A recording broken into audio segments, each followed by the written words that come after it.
গত বছরের ৫ আগস্ট ছাত্র জনতার গণ অভ্যুত্থানের মুখে ক্ষমতাচ্যুত হয়ে ভারত পালিয়ে যান তৎকালীন প্রধানমন্ত্রী শেখ হাসিনা। এরপর থেকেই তিনি নরেন্দ্র মোদী সরকারের নিরাপত্তা ও আশ্রয়ে সেখানে অবস্থান করছেন। এর মধ্যেই মানবতা বিরোধী অপরাধের একাধিক মামলায় তাকে মৃত্যুদণ্ড ও আজীবন কারাদণ্ড দিয়েছে বাংলাদেশের আন্তর্জাতিক অপরাধ ট্রাইব্যুনাল। রায় ঘোষণার পর শেখ হাসিনাকে দ্রুত দেশে ফেরত পাঠানোর জন্য ভারতের কাছে আনুষ্ঠানিক অনুরোধ জানিয়েছে বাংলাদেশ।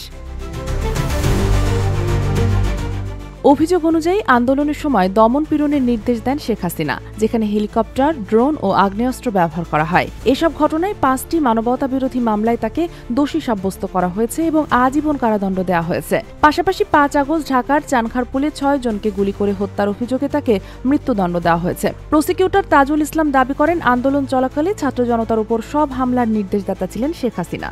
তবে সব অভিযোগ অস্বীকার করেছেন শেখ হাসিনা। তার ভাষ্য, তিনি কেবল পরিস্থিতি নিয়ন্ত্রণে রাখতে চেয়েছিলেন এবং কাউকে ইচ্ছাকৃতভাবে ক্ষতি করার কোনো উদ্দেশ্য তার ছিল না।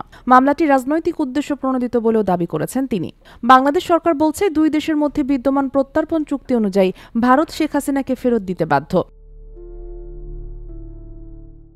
মানবতা বিরোধী অপরাধে দোষী ব্যক্তিকে আশ্রয় দেওয়া বন্ধুত্বপূর্ণ আচরণ নয় বলেও মন্তব্য করেছে ঢাকা। ভারত অবশ্য বলছে, তারা বাংলাদেশের শান্তি, গণতন্ত্র ও স্থিতিশীলতার পক্ষে কাজ করবে। তবে শেখ হাসিনাকে ফেরত পাঠানো হবে কিনা সে বিষয়ে এখনও কোনো মন্তব্য করেনি দিল্লি। বিশ্লেষকদের মতে ভারত থেকে তাকে প্রত্যর্পণের সম্ভাবনা খুবই কম, কারণ ভারতীয় আইন এবং চুক্তির শর্ত দুটোই ভারতের হাতে বিস্তৃত স্বাধীনতা দেয়। ২০১৩ সালে দুই দেশ প্রত্যর্পণ চুক্তি করে এবং ২০১৬ সালে তা আরও সহজ করা হয়। তবে গুরুত্বপূর্ণ শর্ত হল, যে অপরাধে কাউকে অভিযুক্ত করা তা উভয় দেশেই অপরাধ হিসাবে স্বীকৃত হতে হবে। এছাড়া যদি অভিযুক্ত ব্যক্তি প্রমাণ করতে পারে যে তাকে ফেরত পাঠালে অবিচার হবে, তাহলেও ভারত অনুরোধ প্রত্যাখ্যান করতে পারে। এমনকি ভারত চাইলে নিজের দেশে অভিযুক্তের বিরুদ্ধে মামলা চালাতেও পারে।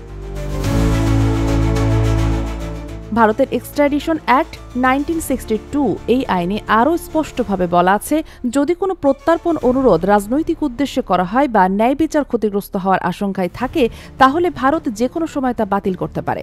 সব মিলিয়ে বাংলাদেশের অনুরোধ সত্ত্বেও শেখ হাসিনাকে ফেরত পাঠানো হবে কিনা তা পুরোপুরি ভারতের রাজনৈতিক, কূটনৈতিক ও আইনি বিচারের উপর নির্ভর করছে। চাইলে আইনগত ভিত্তিতে ভারত সহজে প্রত্যর্পণ না করার সিদ্ধান্ত নিতে পারে।